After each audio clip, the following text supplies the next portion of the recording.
जिन लोगों ने ये किया है, जो भी हैं, कहां भी हैं,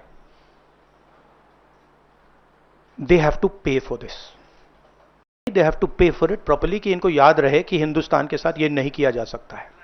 नरेंद्र मोदी को एक्शन लेना है। पूरा का पूरा विपक्ष उनके साथ खड़ा है। जिन लोगों ने ये किया है, दे हैव टू पे the price for this. The prime minister has to take action, right? And the action has to be clear and it has to be strong. मैं आज कानपुर गया और वहां पे जो टेररिज्म के विक्टिम थे उनसे मैंने बात की, परिवार से मैंने बात की। कोल्ड ब्लडेड तरीके से उनके बेटे को मारा गया है, बिना मर्सी के।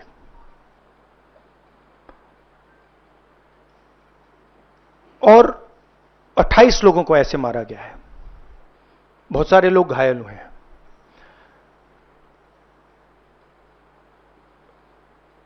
मैं इस पे कमेंट नहीं करना चाहता हूं ये कैसे हुआ।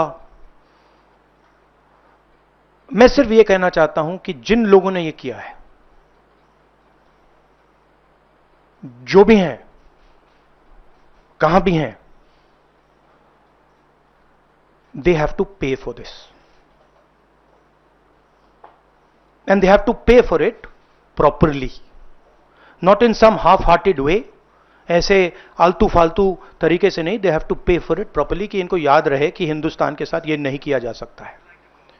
हमने क्लियरली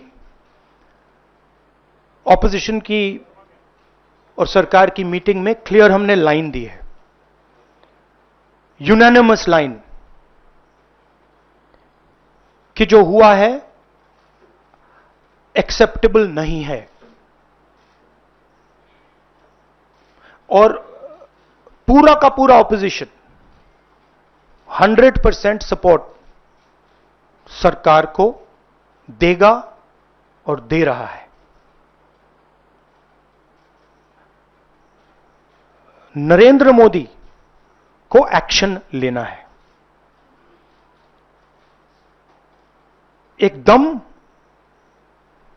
एक्शन लेना है। और पूरा का पूरा विपक्ष उनके साथ खड़ा है।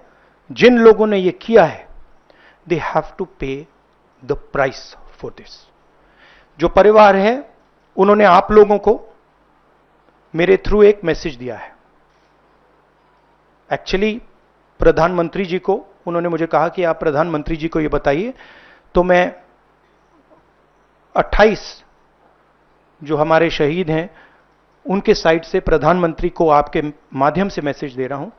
प्रधानमंत्री जी, उन्होंने कहा है कि हमारे जो बच्चे हैं वो शहीद हुए हैं, हम चाहते हैं कि आप उनको शहीद का दर्जा दीजिए, रिस्पेक्ट दीजिए। I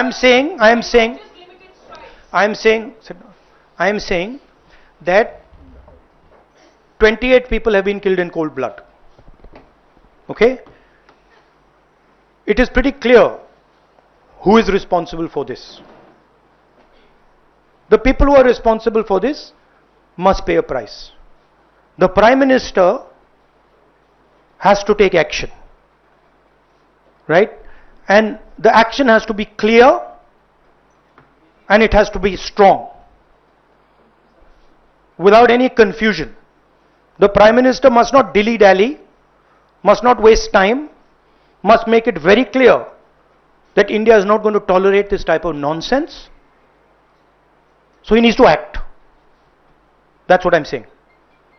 He can act in whatever time frame he thinks necessary, but he has to act soon. But are you saying that the action should be beyond the 30? I think you heard what I said. Yeah, shukriya.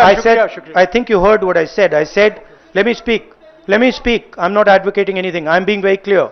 The people who have done this need to pay a price. Okay? And the Prime Minister has to act on it now, firmly. He should not dilly-dally. He should not be in a confused state.